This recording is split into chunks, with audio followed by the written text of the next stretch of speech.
Yung mga sakop ni Papa Pulding karong adlaw.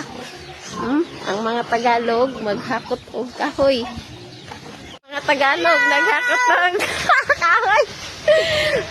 Tara gitabangan presenta siyang mga migog-miga. Ala. Nya.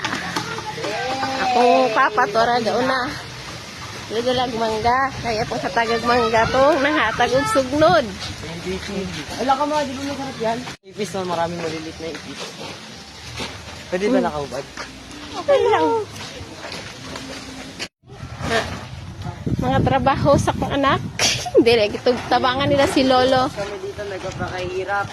Ano ka ba? Sasali ako. Siyempre, capture natin yung moment para hindi natin ma-miss. Iyakan mo sila, bading ka ba? Iyakan mo sila. Ay, no, wag kayo. Na, Hindi naman. tingnan mo si Rom. Sila. Rom. Ayan si Papa.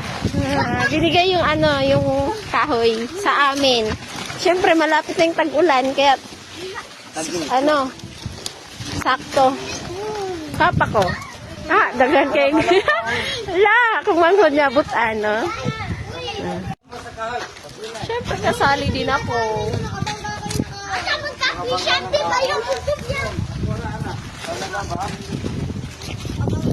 Sabi ako niyan. Hakot ko kahoy. Uy, arte-arte pag nasa probinsya.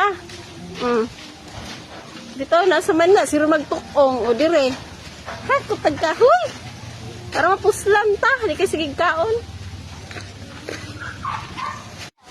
Mauna ni tanan sugnod nga mong hakot. So, ito na yung lahat, guys. So, meron na kaming kahoy. Madami na. Dahil tag-ulan na.